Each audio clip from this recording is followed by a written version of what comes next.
Hey everybody, this is Bronson for, Bronson Rants. Just got back from my first E3 about 2 days ago.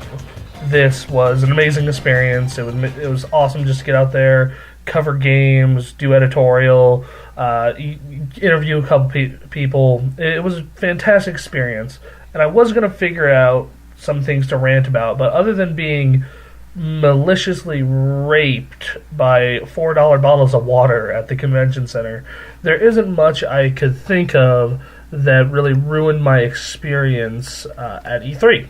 So I decided, well, I'm going to do what every other cliche show does on the internet and do my top 5 games at E3. These are going to be the only game. These are going to be only games that I personally played, not games that I just saw. So games like Batman, Uncharted, not making the list. These are only games that I actually got my hands on at the show floor, got to enjoy and play. So here goes. Number 5 was Entwined, the $10 indie game Sony showed off at their press conference. I like the whole idea of the story being blended in with mechanics. One soul, the bird, is controlled with the left stick, the other is controlled with the right, and you have to make them fly on the correct path to eventually meet up as soulmates. And it gets progressively harder and visually more interesting. Eventually they do meet, and there are interesting ways that they interact. You can spell stuff in the sky, do certain missions. It's really neat. The game is out right now. I actually have just been playing the Disney Alpha, so that's the reason I haven't exactly dived too much into it yet. But I really liked Entwined, and I think that game has potential to be really, really cool. Number 4, Drive Club. I was a huge fan of the Project Gotham series from when it was around. I've been kind of looking for a substitute ever since, and Drive Club might finally be that substitute. Relatively short line, so I decided to check it out, and I was super impressed. The game looks beautiful. It controls right. Everything just feels perfect. 60 frames. Like it is just it's a perfect blend between arcade and simulation. I wish the drifting was a bit more like Project Gotham, but that's really my only complaint. I'm very looking forward to this one in October, and I hope that Sony really markets it because I think this has the potential to be the next Project Gotham, for me at least.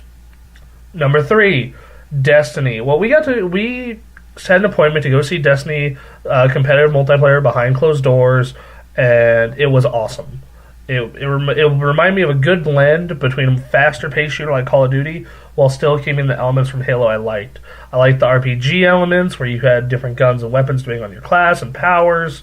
The game looks gorgeous. Obviously I have a lot more to say because I've been in the alpha all weekend, but just based off that one demo I had, I was still very impressed. I cannot wait for Destiny to come out later this year, and it's definitely looking like to be one of those games that's worth buying a system for. Number 2, Persona 4 Arena Ultimax. We all knew this game was probably going to be on here. It's Persona 4 Arena, but with more refined mechanics, characters, and other things added on. And from what I got to play, it's still one of the best fighting games out there.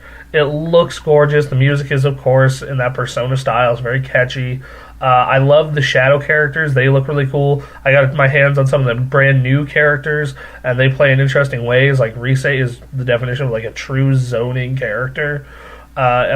So I'm very excited for that game to come out this fall and just sate my need for a good fighting game.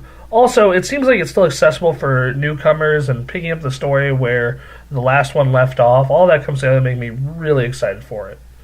Number 1, Bayonetta 2. I've been excited for Bayonetta 2 ever since I beat the first Bayonetta.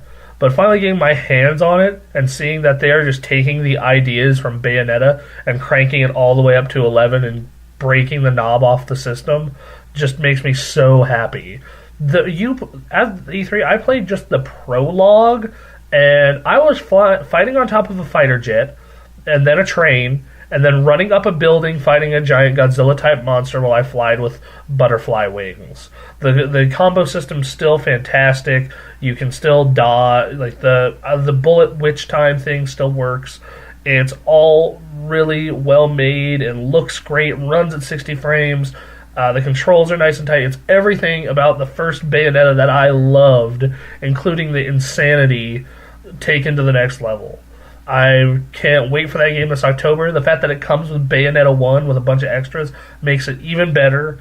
I'm That's my number one game, and that's my number one game of E3 that I got to play personally. So that's it. I have plenty of things to say about the E3 press conferences, but I'll save that for another week. The game that impressed me the most, not including games if we were talking about games that I didn't get to play that looked amazing, Batman. Why the fuck is Batman not out yet? Oh my god, Batman. So yes, that'll be Bronson Rants. I realize it's a relatively short one by my standards, but So anyway, this has been Bronson for the Gamer Access. Kyrie's doing a What the Hell. Go watch that. Go listen to our Gamecast, our Unscripted Access, and all our E3 coverage.